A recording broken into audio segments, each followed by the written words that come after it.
The wine glasses sat untouched on the gallery's white tablecloth. 17 of them arranged in precise rows, like soldiers awaiting orders that would never come. I adjusted the collar of my gold dress, the one I'd bought specifically for tonight. The one that made me feel like the artist I'd always been, but never dared call myself until now. Don't forget to subscribe to the channel and comment where you're watching from. At 62, I was finally having my first solo exhibition. The invitation cards had been mailed 3 weeks ago, hand-telegraphed addresses in my careful script. Each envelope contained not just an invitation, but more than 20 years of motherhood distilled into a single plea. Please come see who I really am. Mrs. Gibson, the gallery owner, approached with that practiced smile, the perfect equal parts. Encouragement and pity. We're ready to begin the opening remarks whenever you are. I nodded, my fingers unconsciously smoothing the fabric of my dress. The gallery hummed with quiet conversation, perhaps 40 people scattered among my paintings. Strangers mostly. A few neighbors, my art teacher Amy, beaming with pride near my largest canvas, a turbulent seascape I'd painted during those dark months after Jaime's death 2 years ago. But the 7 chairs in the front row remained empty. Patrick, my eldest at 39, had promised he'd be here. Wouldn't miss it for the world, Mom, he'd said over the phone, his voice carrying that patronizing warmth I'd grown to recognize, but never challenge. Doris is really excited to see your paintings too. Eileen, 36, and perpetually busy with her consulting firm, had been less committal. I'll try my best, Mom. You know how crazy work gets. But she'd asked for 5 invitation cards for her colleagues, which I'd taken as encouragement, and Max, my baby at 32, had actually seemed genuinely interested. I had no idea you were this serious about art. Mom, I'm proud of you. He'd even asked if he could bring his new girlfriend. The clock on the gallery wall read 7:47 p.m. The opening had started at 7 seconds. My phone buzzed. A text from Patrick. Running a bit late, Doris's mom surprised us with a spa day package for the whole family. You understand, right? Rain check. My fingers tightened around the device. Spa day. They were at a spa day while I stood here in my carefully chosen dress, surrounded by 2 decades of hidden creativity, finally exposed to light. Another buzz. Eileen. So sorry, Mom. Emergency client call. Can't make it tonight, but I'll definitely come by this week to see everything. Love you. The third message came as Martin tapped the microphone, preparing to introduce me. Max. Mom? I'm so sorry. Christina's ex is having a mental health crisis, and she needed support. I tried to convince her to go later, but you know how it is. We'll make it up to you. Promise. 3 lies. 3 elaborate excuses delivered with the casual cruelty that only comes from taking someone's love for granted. I slipped the phone into my purse and walked to the small podium Martin had set up. The crowd quieted. Friendly faces turned toward me with expectant smiles. I should speak about inspiration, about the journey that brought me here, about how art had saved me during the loneliest years of my life. Instead, I looked at those 7 empty chairs and felt something crystallize inside my chest, hard and sharp and unforgiving. Thank you all for coming, I began, my voice steadier than I expected.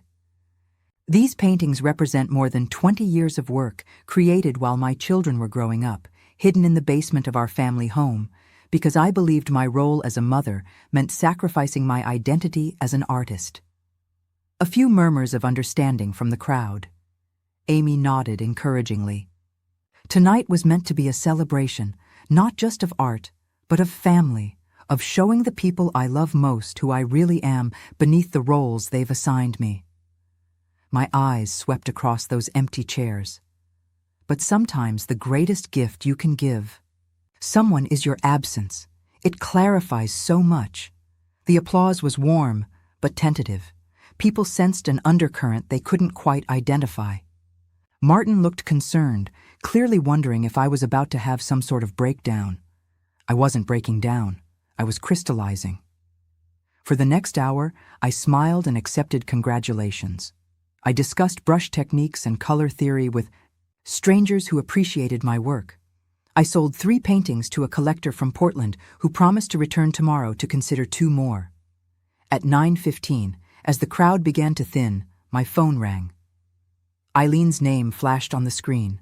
I let it go. To voicemail, it rang again immediately. Patrick this time. Again, I let it ring. A text appeared. Mom, are you okay? We've been trying to reach you. Then another. Mom, please call back. We feel terrible about tonight. And another. We're all free tomorrow afternoon if you want to have lunch and tell us about the exhibition. I deleted each message without responding. By Tenwing, only Amy remained, helping me gather the wine glasses that no one from my family had touched. Beautiful evening, gal, she said gently. Though I know it wasn't what you hoped for, it was exactly what I needed, I replied, and meant it. Amy studied my face with the shrewd eyes of someone who's taught art to women like me for 30 years. Women who'd lost themselves in service to others and were slowly, carefully painting themselves back into existence. What are you going to do? She asked. I looked at my paintings hanging under the gallery lights, each one a piece of myself I'd hidden for decades. The seascape that captured my grief, the abstract in blues and grays that represented the slow dissolution of my marriage in its final years. The bright explosion of color I'd painted last spring when I'd realized I was, for the first time in my adult life, completely free to become whoever I chose to be. I'm going to be honest, I said. Amy's eyebrows raised slightly. She'd heard enough stories from her students to know that maternal honesty, after decades of diplomatic silence, could be devastating. My phone buzzed with another message. Max, Mom, we love you so much. We're planning something special to make up for tonight. Please don't be upset. I showed Amy the screen. She read it and winced. They still don't understand, she murmured. No, I agreed, slipping the phone back into my purse. They don't understand that love without presence is just a word. They don't understand that intentions without actions are just elaborate lies we tell ourselves. And they certainly don't understand that I spent more than 20 years teaching them that my needs were optional. The gallery lights dimmed to half power, casting long shadows across the walls where my paintings hung like windows into a life my children had never bothered to see. But they're about to learn, I continued, my voice carrying a quiet certainty that made Amy step closer, sensing something momentous in the air. Because for the first time in their lives, I'm going to show them exactly what it feels like when someone you love simply isn't there when you need them most. Amy's eyes widened with understanding. Gal, tomorrow morning, I'm calling my lawyer, I said, walking toward the gallery door where my car waited under the streetlight. It's time my children learned the difference between a mother who gives everything and a woman who knows what she's worth. The door closed behind me with a soft click, sealing tonight's revelation inside the gallery like a promise made to the darkness. The law office smelled of leather and old money, a scent that reminded me of Jaime's study before I'd converted it into my art studio. Mabel Foran sat across from me, her silver hair pulled into a perfect bun, her eyes sharp with the kind of intelligence that commanded $300 an hour. You want to change your will, she said. Not a question, but a statement that carried weight. After 25 years of marriage and raising 3 children, you want to restructure everything. I want to redistribute my assets, I corrected, my hands folded calmly in my lap. My children have made it clear through their actions, not their words, but their actions, that they don't value what I've built or who I am beyond my utility to them. Mabel had been Jaime's attorney and then mine after his death. She'd helped me navigate the probate process and had seen me at my most vulnerable. The woman sitting across from her now was someone different. Gal, you're upset about last night. That's understandable, but restructuring your entire estate is perfectly legal and entirely my right. I finished My house is valued at $847,000. Jaime's life insurance and retirement funds, which I inherited. The investments we built together. My art collection, which as of last night has commercial value. I want it all placed in a charitable trust. Mabel's pen stopped moving. All of it? The Gal Gibson Arts Foundation, dedicated to supporting women over 50 who are pursuing artistic careers after raising families. I want Amy Patterson as the primary trustee, and I want the foundation housed in my home after I'm gone. And your children? I reached into my purse and pulled out my phone, scrolling through the 17 missed calls and more than 20 text messages I'd ignored since last night.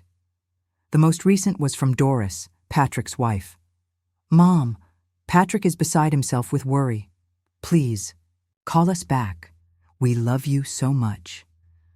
Read this, I said, handing Mabel the phone. She scrolled through the messages, her expression growing more thoughtful, with each plea for forgiveness, each promise to make it up to me, each variation on the theme of loving me while demonstrating the exact opposite. They're panicked, Mabel observed. They're afraid, I corrected. There's a difference. Panic suggests immediate concern for someone else's well-being. Fear suggests concern for the consequences of your own actions. Mabel set down the phone. What triggered this decision? Surely not just one missed event. I leaned back in the leather chair and allowed myself to remember. Not just last night, but the pattern that led to last night. Eileen canceling our birthday lunch because Doris's mother had planned a surprise shopping trip. Patrick forgot to invite me to Max's promotion celebration because it was just family. Apparently, Doris's parents qualified as family, but I didn't. The grandchildren I saw twice a year because my presence never fit conveniently into their schedules. Mabel, when Jaime died, do you remember what my children said to me? She shook her head. Patrick told me I should sell the house because it was too big for one person. Eileen suggested I move into a senior community because I'd be safer there. Max thought I should consider moving closer to one of them so they could keep an eye on me. I paused. Not one of them asked what I wanted. Not one of them considered that I might have plans of my own. And do you have plans? I'm going to live exactly as I choose for however many years I have left. I'm going to paint. I'm going to travel. I'm going to support other women who've spent decades being invisible. And I'm going to do it all without the exhausting burden of trying to earn love from people who've already decided I'm not worth their time. Mabel made notes on her legal pad. This is comprehensive and irreversible. There are no provisions for your children at all. None. Gal, I have to ask, are you doing this to punish them or to protect yourself? The question hung in the air like incense, heavy with implication. I thought about it carefully, because Mabel was right. The distinction mattered. When you spend more than 20 years teaching people that your needs are negotiable, you train them to treat you as optional, I said finally. Last night wasn't an anomaly. It was the inevitable result of choices I made, every time I accepted less than I deserved. But complete disinheritance is the logical conclusion of their own choices. They've already written me out of their important moments. I'm simply making it official. My phone buzzed with another call. I leaned again. I declined it and turned the phone face down on Mabel's desk. They're going to fight this, Mabel warned. Let them try. I'm mentally competent, not under duress. And I have documentation of their behavior patterns going back years. Birthday parties I wasn't invited to. Holidays spent alone while they celebrated with their in-laws. More than 20 years of evidence that I've been systematically excluded from their definition of family. Mabel studied my face. You're absolutely certain? I've never been more certain of anything in my life. She began drafting the documents while I sat in silence, watching Seattle's skyline through her office windows. Somewhere out there, my children were probably calling each other, strategizing about how to manage their suddenly unpredictable mother. They were discovering what it felt like to lose access to someone they'd taken for granted. My phone buzzed with a text. Patrick, Mom, I'm coming over tonight. We need to talk. I showed the message to Mabel. Change of plans. I want everything expedited and notarized today. That's an aggressive timeline. They had 39 years, 36 years, and 32 years, respectively, to learn how to value me. I'm not giving them any more time to manipulate me back into accepting less than I deserve. Mabel called her assistant and arranged for the documents to be prepared immediately. While we waited, she asked the questions lawyers ask to ensure their clients aren't making decisions they'll regret. Have you considered what this will do to your relationship with your grandchildren? What relationship? Deborah and Louis see me as the grandmother who sends birthday checks. That's the relationship their parents created by using me as a backup plan rather than including me as family. Your children might change if you give them the opportunity. Mabel, I gave them the opportunity last night. I gave them 3 weeks. Notice and hand-delivered invitations to the most important event of my adult life. They chose a spa day. My voice remained steady, but something cold settled behind my sternum. People who love you show up. People who use you make excuses. The documents were ready by 4. I signed each page with the same careful precision I used when addressing their invitation envelopes. My signature flowed across papers that would reshape everything they thought they knew about their future. Security. There's still time to modify, Mabel began. No, I said, capping my pen. There isn't. I drove home through the afternoon traffic, my car filled with copies of documents that had just legally severed the financial ties binding me to 3 people who'd forgotten that love is a verb, not just a word you text when you need forgiveness. The house felt different when I walked through the front door, lighter. The afternoon sun streamed through the kitchen windows, illuminating dust motes that danced like tiny celebrations in the golden air. I made tea and sat at the kitchen table where I'd once helped with homework, mediated sibling disputes, and planned birthday parties for children who now found my presence inconvenient. The silence wasn't lonely anymore. It was spacious. My phone rang. Patrick's name flashed on the screen. I watched it ring until it went to voicemail, then played the message on speaker. Mom, I know you're upset, and you have every right to be. Doris and I talked about it all last night, and we realized we made a terrible mistake. We want to make this right. I'm coming over at 7. Whether you answer your phone or not, we need to talk about this like adults. I deleted the message and turned off the phone. At 6:45, I heard Patrick's car in the driveway. By 7, he was knocking on the front door with the insistent rhythm of someone who'd never been denied access to his mother's home. Mom, I know you're in there. Your car is here. Please open the door. I sat in my kitchen, drinking tea and watching the shadows lengthen across the walls, where my paintings would hang once I converted this space into the gallery I'd always dreamed of. The knocking continued for 27 minutes before Patrick finally left. At 8:15, Eileen arrived. Her knocks were more tentative, accompanied by pleas delivered through the oak door that had once opened for them unconditionally. Mom, please. We're worried about you. This isn't like you. She was wrong. This was exactly like me. It was just the first time any of them had bothered to pay attention. At 9:30 p.m., someone knocked on my door with a pattern I didn't recognize. 3 soft taps, a pause, then 2 more. Not the demanding rhythm of my children, but something gentler, almost apologetic. I peered through the peephole and saw a young woman I vaguely recognized from the neighborhood. Dark hair pulled into a messy bun, wearing scrubs that suggested she'd come directly from work. It took me a moment to place her. Megan Flores, the nurse who lived in the small rental house 3 doors down. Mrs. Gibson. Her voice carried a slight accent and genuine concern. I'm Megan. I live on Maple Street. I was at your art exhibition last night. I opened the door cautiously. Megan couldn't have been more than 28, with tired eyes that held the kind of wisdom that comes from working night shifts in hospital wards. I know this might seem strange, she continued quickly, but I saw your son and daughter leaving here earlier. They looked upset, and I wanted to make sure you were okay. You were at the gallery? Megan nodded. I bought the small painting of the lighthouse, the one with the storm clouds. Her face softened. It reminded me of my grandmother's house in Puerto Rico. She was an artist too, but she never got to show her work to anyone. I remembered the sale, $350, for a piece I'd painted during a particularly difficult period after Jaime's diagnosis.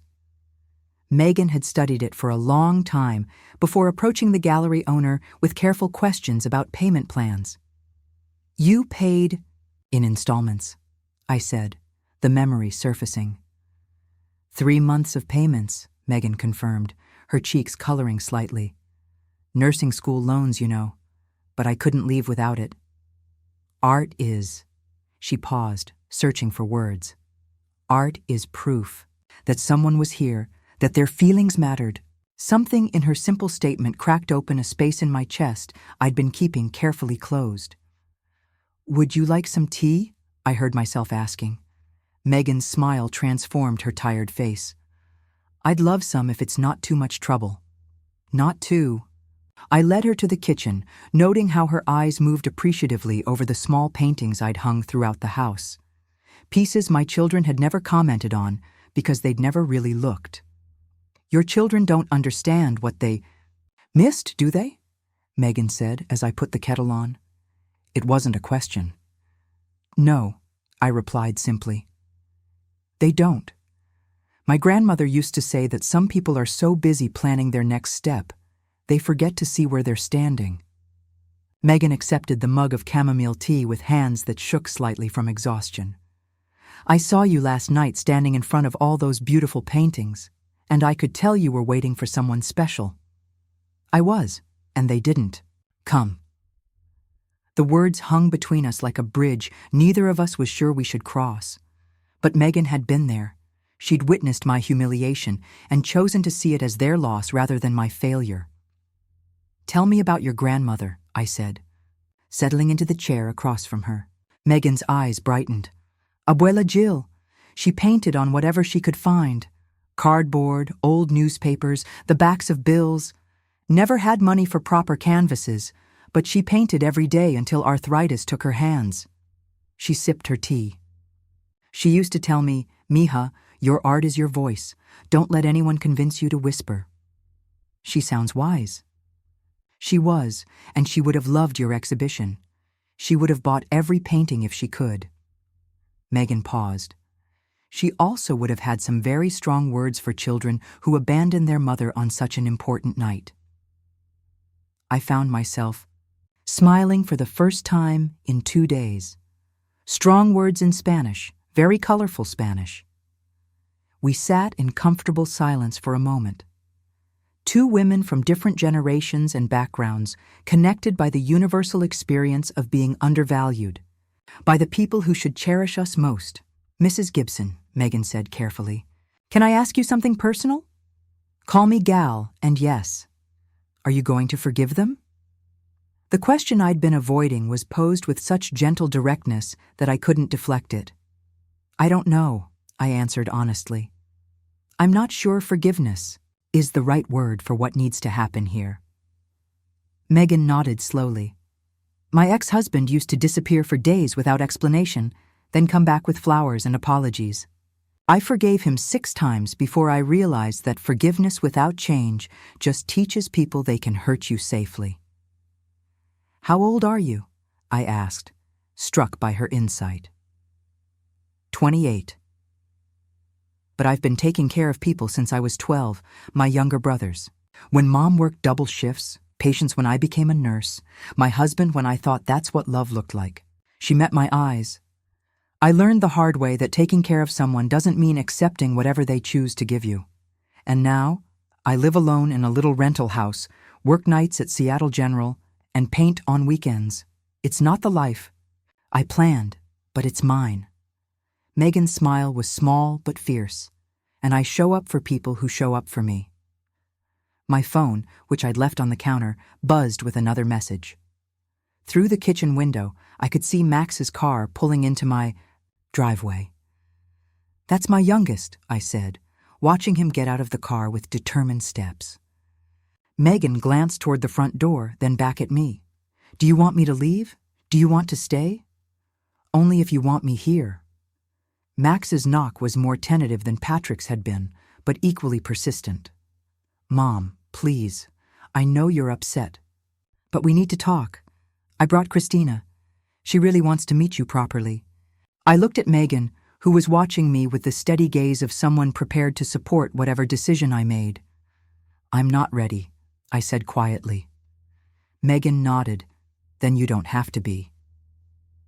We sat in my kitchen while Max knocked and pleaded for 15 minutes before finally leaving with his girlfriend. Through it all, Megan remained calm and present, occasionally refilling my teacup or making soft comments that reminded me I wasn't alone in this choice. "They're going to keep coming back," she observed as Max's taillights disappeared down the street. "I know. Are you prepared for that?" I considered the question seriously. My children were persistent when they wanted something, and right now they wanted their compliant mother back, the one who accepted their crumbs of attention with gratitude. "I've spent 32 years being available whenever they needed me," I said finally. "Maybe it's time they learned what it feels like when someone important to them simply isn't available." Megan's expression grew thoughtful. "You know, when I was going through my divorce, the hardest part wasn't leaving my husband. It was learning to trust my own judgment after years of being told my feelings didn't matter." "How did you do it?" "I found people who saw me clearly, like you're seeing me right now, as someone worth listening to, not just someone to use for what they needed." Megan leaned forward slightly. "And I learned to see myself the way people who truly loved me saw me. I'm not sure I know how to do that anymore. Start small. What did you see in your paintings last night?" I thought about standing in the gallery, looking at more than 20 years of hidden creativity finally displayed in proper lighting with professional frames. "I saw someone who never gave up," I said slowly. "Someone who kept creating, even when no one was watching. Someone who—" I paused, the realization forming as I spoke. Someone who deserved to have people who loved her show up for the most important night of her life. Megan's smile was radiant. "There she is." My phone buzzed again. This time it was a group text that included all 3 children. "Mom, we're all coming over tomorrow morning. We need to figure this out as a family. We love you." I showed Megan the message. "Figure this out as a family." She read aloud. "Like you're a problem to be solved rather than a person to be valued. That's exactly what it sounds like." Megan stood and carried her empty mug to the sink, moving around my kitchen with the easy familiarity of someone comfortable with domestic spaces. "Gal, can I make a suggestion? Please, whatever you decide to do about your children, don't do it alone. You've been handling their neglect by yourself for years. If you're going to change the rules, you deserve to have someone in your corner. Are you offering?" Megan turned from the sink, her expression serious. "I'm offering friendship. Real friendship where we show up for each other consistently, not just when it's convenient." She paused. "I don't have much. A small house, a 10-year-old, car, and more student debt than I care to calculate. But I have time, attention, and the ability to see you clearly. If that's useful to you, it's yours." I felt something shift inside my chest. Not the brittle crystallization of the past 2 days, but something warmer and more sustainable. The recognition that I didn't have to choose between complete isolation and accepting whatever scraps my children offered. "It's useful," I said. "More than useful." Megan pulled a business card from her pocket and wrote her personal number on the back. "Tomorrow, when they come, you don't have to face them alone if you don't want to." I took the card, and for the first time since the gallery lights dimmed on my empty chairs, I felt something that wasn't anger or disappointment. I felt hope. At exactly 9 the next morning, 3 cars pulled into my driveway with the precision of a military operation. I watched from my kitchen window as my children emerged with their spouses, their expressions a mixture of determination and barely concealed panic. Megan had arrived 30 minutes earlier with coffee and fresh pastries from the bakery, near the hospital. She sat at my kitchen table like a calm presence in a storm, wearing jeans and a soft blue sweater that made her look younger, but somehow more grounded than she had in her scrubs. "You don't have to let them in," she reminded me quietly, as the first knock came, Patrick's authoritative rhythm expecting immediate compliance. "I know," I said, surprising myself with how steady I felt. "But I think it's time." I opened the door to find all 3 of my children arranged on my front porch like a delegation. Patrick in his expensive suit, Eileen clutching her phone like a lifeline, Max shifting nervously beside Christina, who looked like she'd rather be anywhere else. "Mom," Patrick began, his voice carrying the practiced tone he used for difficult clients. "We need to talk." "Hello, Patrick." "Eileen." "Max." I didn't. "Move aside to let them in. And Christina, isn't it? I don't believe we were properly introduced." Christina managed a weak smile. "Mrs. Gibson, I'm so sorry about the spa day," I interrupted gently. "Don't apologize for something that wasn't your choice. Please, all of you come in." They filed past, me with the hesitant movements of people entering unfamiliar territory, though they'd grown up in this house. Their eyes swept the living room as if seeing it for the first time, the paintings on the walls, the art books stacked on side tables, the easel set up in the corner where the television used to be. "Who's that?" Eileen asked, noticing Megan in tea. "The kitchen doorway." "Megan Flores," I said. "A friend." The word friend seemed to confuse them more than anything else. They exchanged glances that spoke of hurried phone calls and strategy sessions. "Mom," Patrick tried again. "We came to apologize and to understand what's happening here. You haven't returned our calls." "You won't answer your door." I returned. Every call that mattered. I corrected, just as you attended every event that mattered to you. Eileen stepped forward, her consultant training kicking in. "Mom, we know we made a mistake about the gallery opening. We're prepared to make amends." "Amends?" I repeated, tasting the word. "What kind of amends?" "We want to take you to dinner," Max offered eagerly. "Somewhere really nice, the whole family. We could plan a proper celebration," Eileen added. "Invite your friends. Make it special, and we'll buy one of your paintings," Patrick said, pulling out his checkbook with the flourish of someone accustomed to solving problems with money. "The biggest one you have." I felt Megan's presence behind me, a steady reminder that I was no longer navigating this alone. "Let me understand," I said slowly. "You want to take me to dinner at a time convenient for you to celebrate an achievement that you couldn't be bothered to witness. You want to buy my art now that it has proven commercial value, not when it was just something that mattered to me. And you think this constitutes amends?" "Mom, that's not—" Eileen started. "Sit down," I said, my voice carrying an authority that surprised all of us. "All of you sit." They settled onto the sofa and chairs with the uncomfortable expressions of adults being parented by someone they'd stopped seeing as a full person years ago. "Megan," I called, "would you join us, please?" Megan entered, carrying a tray with coffee and pastries, moving with the quiet confidence of someone who belonged in the space she occupied. My children watched her with the weariness of people, unaccustomed to their mother having relationships they knew nothing about. "Megan was at my exhibition," I began. "She purchased the lighthouse painting with the storm clouds. She paid for it in 3-month installments because she's a nursing student with loans, but she couldn't leave without it because it reminded her of her grandmother, who was also an artist." "That's nice," Eileen said uncertainly. "Megan's grandmother. Painted on cardboard and newspaper because she couldn't afford proper canvases. She painted every day until arthritis took her hands. She never had a single exhibition, never sold a single piece, never had anyone witness her creativity except her granddaughter." I paused, letting that sink in. Megan's grandmother would have bought every painting in my gallery if she could have afforded it. She would have arrived early and stayed late. She would have asked questions about technique and inspiration because she understood that an artist's first exhibition is sacred. My voice remained calm, but something cold crept into it. She would have shown up, because that's what people do when they love someone. Patrick cleared his throat.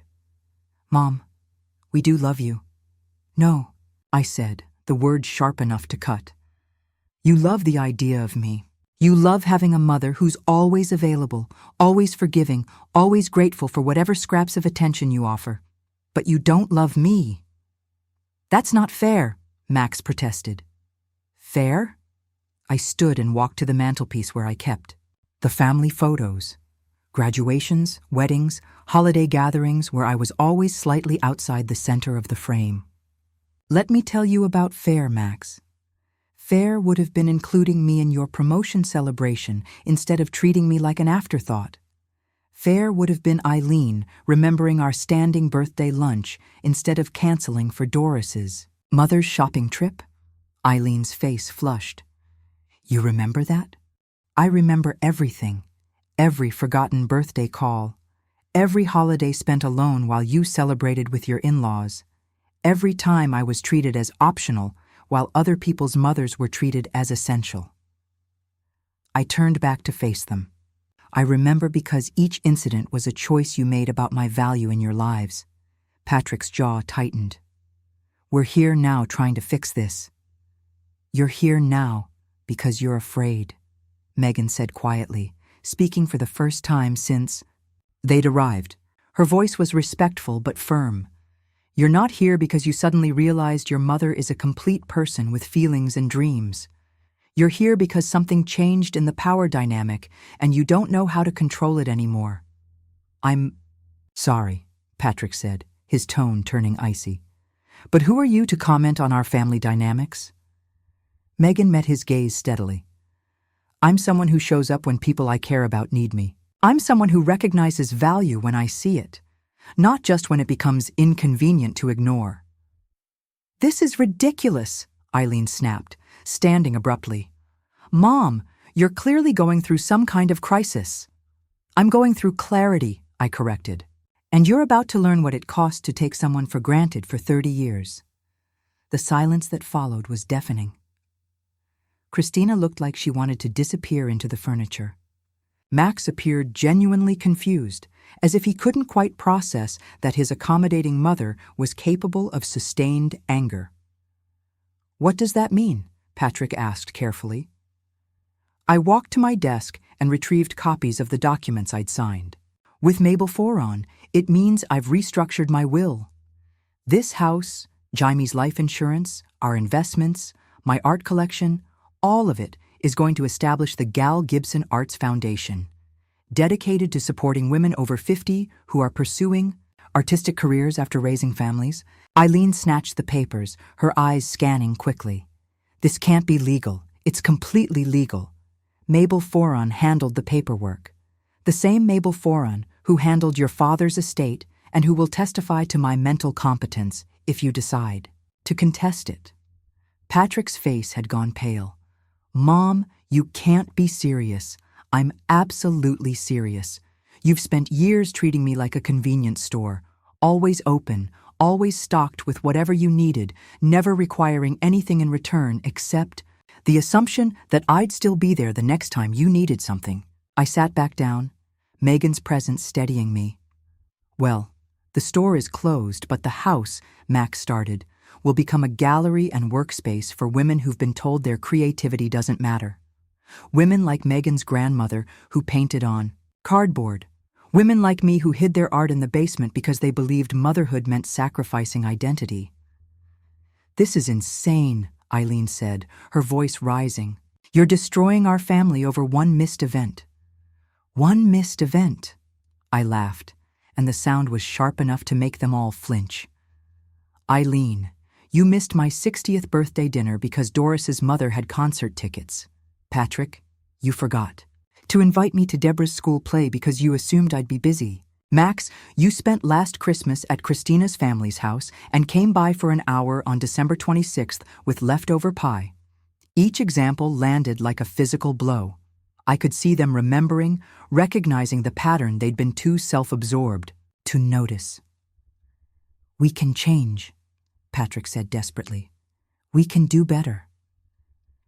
You had 39 years to do better, I replied. You had 3 weeks' notice to show up for the most important night of my life. You chose a spa day. Megan stood, moving to stand beside my chair with the quiet solidarity of someone who understood that love was measured in presence, not promises. Your mother deserves people who see her clearly, she said to my children. People who show up not because they're afraid of losing something, but because they can't imagine missing something important to someone they love. And do you see her clearly? Patrick asked, his voice dripping with sarcasm. Megan's smile was gentle, but unwavering. I see an artist who painted for more than 20 years without recognition. I see a woman who raised 3 children, who turned out successful enough to afford spa days and expensive dinners. I see someone who's finally learning her own worth. She paused. What do you see? None of them answered because they were only just beginning to see me at all. The silence stretched until Christina, of all people, broke it. Mrs. Gibson, she said quietly, her voice barely above a whisper. I'm sorry. I'm so sorry we took you away from your exhibition. I didn't know. Max didn't tell me how important it was. Max turned to her with a look of betrayal. Christina, don't know Max. She deserves an apology from someone. Christina looked directly at me. If my mother had an art exhibition and I missed it for a spa day, she would never forgive me, and she'd be right to. The admission hung in the air like a confession in church. My other children looked at Christina as if she'd committed treason by acknowledging the obvious. Thank you, Christina, I said gently, but this isn't about forgiveness anymore. This is about recognition. Recognition of what? Patrick demanded, his composure finally cracking. Recognition that I am not a supporting character in your lives. I am the protagonist of my own story. I stood and walked to the window, looking out at the garden where I'd planted flowers my children had never noticed. For 32 years, I defined myself by how well I served your needs. Your successes were my successes. Your happiness was my happiness. Your convenience was my priority. I turned back to face them. But you know what happened while I was busy being whatever you needed me to be? I disappeared, not physically. I was always there when you called, always available when you needed something. But the person I actually am, the woman who dreams and creates and has opinions and desires of her own, she vanished so completely that even I forgot she existed. Eileen's voice was small when she spoke. We didn't know you felt invisible because you never asked. In 32 years of motherhood, not one of you ever asked me what I wanted for myself beyond your welfare. The words came out steady and sure, without anger, but with the weight of absolute truth. Until I started painting again after your father died, I couldn't have answered that question anyway. Megan moved to stand beside me at the window. Tell them about the paintings in your bedroom, she said softly. I looked at her questioningly. The ones you showed me yesterday, the self-portraits. I had forgotten I'd shown those to Megan during our conversation about art and identity. Paintings I'd never displayed, never even considered displaying because they felt too raw, too honest. There are 12 self-portraits in my bedroom, I told my children. I painted them over the past 2 years, trying to remember who I was before. I became your mother, trying to find the person I might have been if I hadn't spent 3 decades apologizing for taking up space. Can we see them? Max asked, and for the first time in days, his voice carried genuine curiosity rather than fear. I led them upstairs to my bedroom, Megan following quietly behind. The paintings lined the walls like windows into a woman none of them had ever met. Gal at 22, bold and dreaming of art school. Gal at 35, tired but determined, painting by lamplight while her children slept. Gal at 58, standing in an empty house, finally free to discover who she might become. My God, Mom, Eileen whispered, stopping in front of the largest canvas. Myself at 60, painted with unflinching honesty, gray hair, lined face, but eyes that blazed with possibility. "You're beautiful." "I'm alive," I corrected. "For the first time in decades, I'm fully alive." Patrick studied the paintings with the analytical gaze he usually reserved for investment portfolios. "You've been working on these for 2 years. 2 years of remembering that I exist outside of my utility to other people. And you never showed them to us because the question hung between us like a bridge. Neither of us was sure we wanted to cross, because I learned early in your lives that my personal interests were interruptions to your schedules. Remember when I wanted to take that photography class when Eileen was in high school? You told me it was selfish to spend money on hobbies when you needed new clothes for college interviews." Eileen's face crumpled. "I don't remember saying that." "I do. Just like I remember Patrick telling me that my book club was kind of pointless because I could just read at home, and Max suggesting I volunteer at the school instead of joining the community theater because it would look better for college applications." Each memory landed with the precision of a surgeon's scalpel, cutting away years of accumulated resentment to reveal the truth underneath. I had taught them to dismiss me by consistently dismissing myself. "We were kids," Max protested weakly. "You were, but you grew into adults who never learned to see me as anything more than a resource for your convenience." I sat on the edge of my bed, surrounded by portraits of a woman my children were meeting for the first time.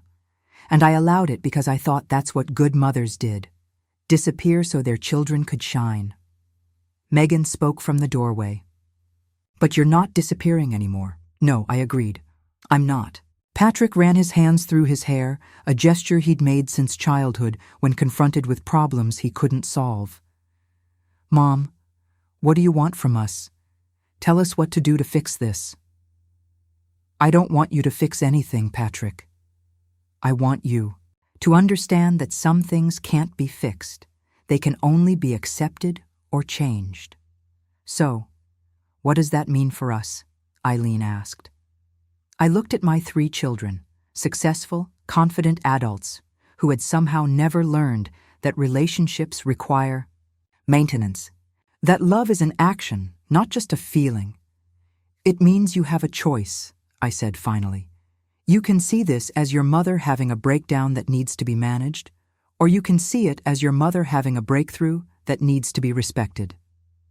"And if we choose the breakthrough," Max asked tentatively, "then you accept that the woman who raised you is also a complete person with her own dreams, disappointments, and boundaries. You accept that my time and attention are gifts, not entitlements. You accept that showing up for people you love isn't optional. It's the price of admission to their lives." Patrick's voice was barely audible. "And if we can't do that?" I stood and walked to the window that overlooked the garden. "Then you accept that some relationships end not because of cruelty or betrayal, but because people grow in different directions and refuse to pretend otherwise." The room fell silent, except for the sound of Megan's quiet breathing and the distant hum of traffic on the street where I'd lived for 35 years, first as Jaime's wife, then as their mother, and now finally as myself. "I've already had 3 offers on paintings since the exhibition," I said without turning around. "A gallery in Portland wants to represent me. There's a residency program in New Mexico for women over 50 who are serious about their art." I turned back to face them. I'm 62 years old, and for the first time in my adult life, my future belongs entirely to me. "You're leaving?" Eileen's voice cracked. "I'm living. Whether that happens here or somewhere else depends on whether I have any reason to stay." Christina, who had been silent through most of the conversation, stepped forward. "Mrs. Gibson, if I promise to make sure Max treats you the way you deserve to be treated, would that be reason enough?"